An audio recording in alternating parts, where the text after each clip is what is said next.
Welcome to the latest First Voice podcast, brought to you by First Voice magazine, the official flagship magazine of the Federation of Small Businesses and the go-to podcast for news, tips and important information for small businesses.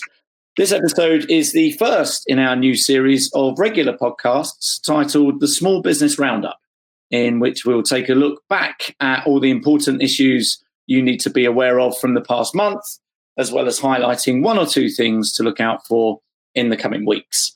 To help me unpick the important developments from November and to explain the impact they might have on you as small business owners and managers, I'm pleased to say I'm joined by FSB's Alan Sodhi. Alan, how you doing? Hi, I'm good. Thanks, John. Good. Glad to have you here. There have been a few very big developments in the past month that may well have a big impact on small businesses. So let's get straight into those if we can. The first, and a topic that really dominated the early part of November, was, of course, COP26. And I think, it would have been easy to miss some of the announcements impacting small businesses, given the big amount of coverage that the more headline-grabbing issues received. So what were the things that small business owners need to be aware of? Well, I think, for all of the big global talk and the main politicians on the stages and talk of net zero, it's important for smaller businesses to actually bring this whole issue down to brass tacks of what can be done within an individual business. What should an individual small business owner be looking at, be considering, but also about what is the support that's needed and what are the incentives needed to help small businesses play their part in this. Now, we know that the significant majority of small business owners, from the research work that we've done at FSB, but do believe that the planet is facing a climate crisis. They want to do something. They want to play their part. But only about a third have a formal plan in place at this stage to combat climate change within their business. And what we found from our research is that actually, for a lot of small business owners, it's that they want to do things. They want to take steps. But in some cases, they're simply not sure what to do, how to do it, where to go. And also, there's the resources issue as well, the money, the time that needs to be spent on these things, and therefore the need for support to get them through this. And I think in terms of practical steps, at the Federation of Small Businesses on our website, fsb.org.uk, we've put a net zero hub on there. There are some articles written by experts on ideas that small business owners could think about, could look into. It will be different, of course, depending on what your business is and what sector you're in. That's one thing you could take a look at. But overall, there needs to be much more support, including from government as well. It's also notable that there is talk of a potential future ban on single-use plastics. Now, it's been announced that there's going to be a consultation on that. We think it's important that that is a proper consultation to look into all the issues around that. Certainly, we know from our research that there has been an increase in things like recycling by small businesses. If you look at smaller retailers specifically, close to half are already exclusively using packaging that's recyclable, reusable, or compostable. But going forward, when it comes to that issue of single-use plastics, it's important to look at other issues around the edge of it and look at innovation, look at incentives, and look at ways of moving forward with that, but in a way that's not going to, A, be harmful to businesses, or B, have unintended consequences, including potential other things that would be contrary to sustainability. So there's lots of issues to look at. It's positive that there's going to be that consultation. One thing that also has been confirmed recently, and this affects some businesses in England that are part of the business rates system, and that is that FSB had been campaigning for a long time for the government to remove a wrinkle in the business rate system in England, which meant that if, for example, a business installed solar panels in their business premises, they would get penalised with a higher business rates bill. Well, thankfully, the government did listen to us on that, and it was announced in the recent budget that would be being changed. So at least there's a disincentive to do something to green your business that is now being got rid of. No, that's brilliant. And, coming back to the fact that many businesses don't yet have a plan for this, and, given there is increasing pressure from the government around net zero in particular, use of single-use plastics in particular, and perhaps a lack of any major financial support from government in this area. What measures does FSB want to see put in place for small businesses? Well, we've put forward a few ideas. So, for example, we'd like to see a new Help to Green initiative. Now, there's already something called Help to Grow, and then that was morphed more recently into a specific Help to Grow digital initiative. We want that to move towards green measures as well. So it would mean that a business owner could get £5,000 in vouchers to spend on environmental products and services. They could be used to fund an audit of their firm's carbon footprint, and that could be coupled with advice on how to reduce greenhouse gas emissions or enable firms to replace equipment and materials to become more energy efficient. Unlike the current Help to Grow scheme, though, when it comes to Help to Green, at the moment, Help to Grow is only available where businesses have more than 5 employees. Now, we think that should be got rid of. That should be, this Help to Green initiative should be available to all small businesses and the self-employed in the overall interests of people having both the funding and the ability to actually make a change and find out what it is that they can do. Another thing that has long been talked about is moving towards more in the way of electric vehicles. And when it comes to HGVs, the technology still is not there.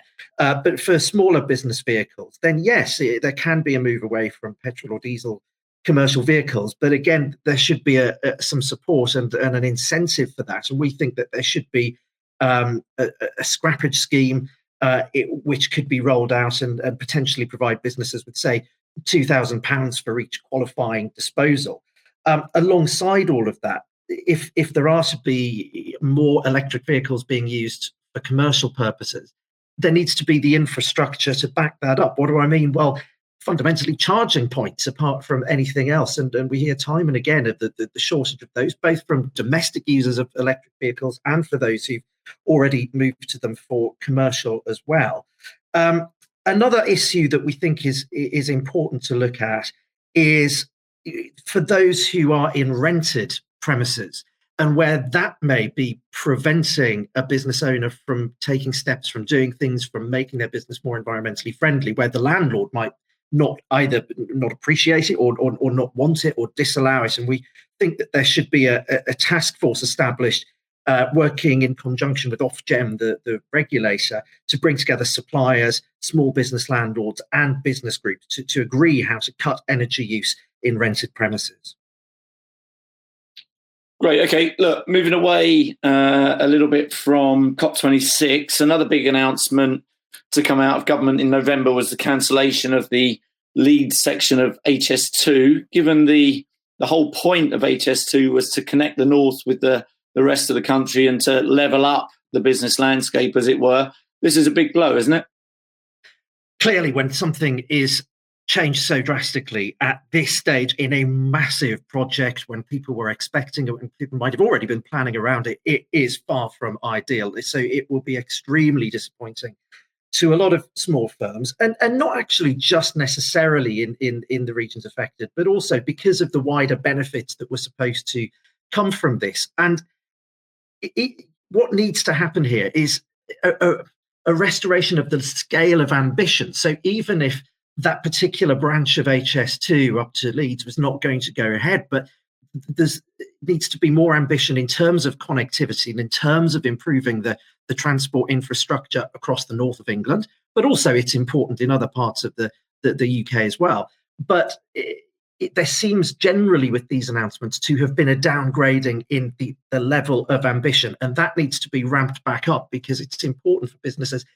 Part of this was about increasing capacity. I know a lot of people were talking about the increased journey, the decreased journey times, but actually a lot of it was about freight capacity, for example. And so, yes, you can look at other schemes. You can certainly look at Northern Powerhouse Rail and beefing that up. But at the moment, it seems from what was announced from the government that there has been a downgrading of that ambition. And where it taps into the government's levelling up agenda, it's important that that's ramped back up again and that it doesn't water that down either. And that the 4 key areas of that are prioritised. That is transport connectivity, but it's also things like skills development, broadband and business support as well. And the savings go towards that, as well as more generally, if there are savings from this that are not being put back into direct infrastructure projects, but they can indirectly help by, for example, increasing the employment allowance for small businesses to make it more affordable to take on new members of staff, and also to take another 200,000 small businesses out of the business rate system, which would help them. But actually, this focus on infrastructure and transport connectivity is important, and it should be ramped back up. Yeah, good to hear. It is important, but there's other measures we'd like to see as well to level up the playing field for businesses up and down the country. Something the government did launch this month was a new strategy to boost UK exports to £1 trillion. This sounds like good news for UK small businesses looking to grow through exports. What were the details and of that, Alan, and how can small businesses take advantage? There was lots of quite positive stuff in there, and quite a few of the things that FSB had been calling for and had been talking to the government about. So we wanted a replacement and reform of the trade show access programme, for example, and now we've got announced in this strategy a new pilot UK trade show programme. So this would be to provide training and to encourage participation at trade shows and educating smaller businesses about the benefits of exhibiting in those trade shows, plus also potentially help with the costs of attending those as well. And we hope to see from this, and it sounds from this strategy like some businesses will also receive up to £4,000 to contribute to those exhibition costs, which we think would be beneficial to them and mean that more businesses could either get into exporting in the first place or international trade in the first place, or expand their footprints and find new markets. It would also be good to have a couple of things that make life simpler, as we would always say. Who doesn't want that? One thing would be a single hub for resources on the gov.uk website. It sounds like something along those lines is coming from this strategy with the new export support service. So if these measures are rolled out effectively, it will be positive for international trade and for small businesses being part of that. Also, we wanted to see more support for paperless trade. And again, it sounds from this strategy like there will be legislation to introduce electronic trade documents for business to business trade. So some good stuff in there, some interesting ideas, some of them very directly from FSB ourselves. One thing that was missing that we would still like to see is a relaunch of what was the SME Brexit Support Fund. That was to support smaller businesses trading internationally through the Brexit and end of transition period. We'd like to see a version 2 of that, designed to help smaller firms access the technical skills and advice they need to succeed internationally and to help with the cost of that. We want it to be better promoted than the original incarnation of it was, so that more businesses can access that. And also for it to be targeted not just at those seeking to trade with Europe, but those seeking to trade more with the rest of the world as well. And as more trade deals are done, specifically with other countries, FSB's always been campaigning for these trade deals to include a small business chapter, for them to be as small business friendly as possible. So it's important to then give that support to allow more small businesses to take advantage of those and maybe find new markets in other parts of the world. Brilliant. Thanks, Alan, for unpicking those major issues for small businesses up and down the country. Is there anything else major that should be on the radar of small businesses as we move into December? I think a lot of people will have in mind the question of what is going to happen with COVID, with the new variant, Omicron, that we've been hearing about, and any potential implications for further restrictions. We know already that face coverings are going to become mandatory again in certain business settings in England. Of course, in Scotland, Wales and Northern Ireland, to some extent, the mandatory requirement for face coverings in some business settings was never got rid of. In England, it is coming back in the likes of retail, on public transport. At the time that I'm speaking, there is still the need for some clarity about other types of businesses potentially on the high street that may or may not be caught up in that, so that there's clarity on which businesses are required to have mandatory face coverings for those going into them. I think there are also some questions as I'm speaking. Hopefully, by the time you're listening to this, maybe there will have been some clarity from the government. And by the way, we will update FSB's COVID hub on our website, fsb.org.uk, with as much information as we do have. Sometimes in the past from the Westminster government, where there have been changes to restrictions and requirements, sometimes the detail has been a little slow in coming, and we will always be pushing for as much guidance, as much clarity, and as much detail as possible. One thing that I think, as I'm speaking, that there is still some doubt about is around enforcement.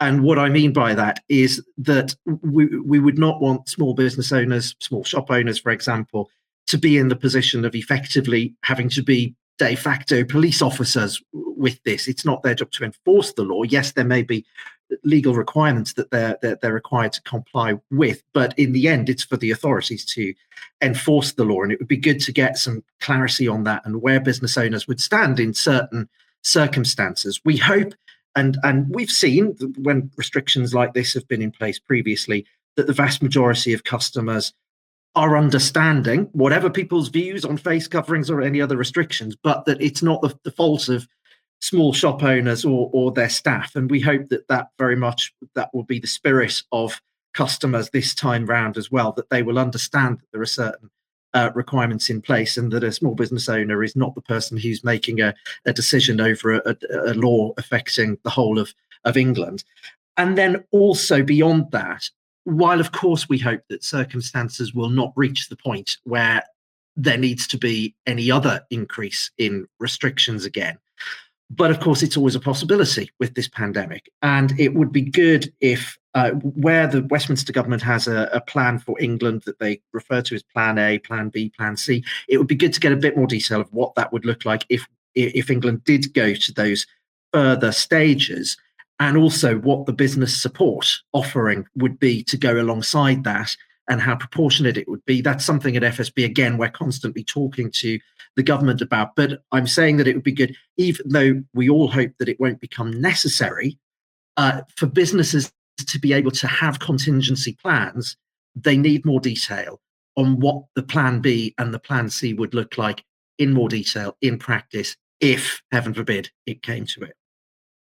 Indeed. Alan, thanks so much for taking us through the key small business announcements from the past month as part of our new monthly Small Business Roundup podcast series. Really helpful. Thank you also to our audience for listening. While I have your attention, I would just like to remind you that you can subscribe to the First Voice podcast to receive regular updates and guidance on the big issues affecting small businesses. And do please also remember that you can find a whole host of additional webinars, podcasts, and other content on the First Voice website at firstvoice.fsb.org.uk. Many thanks.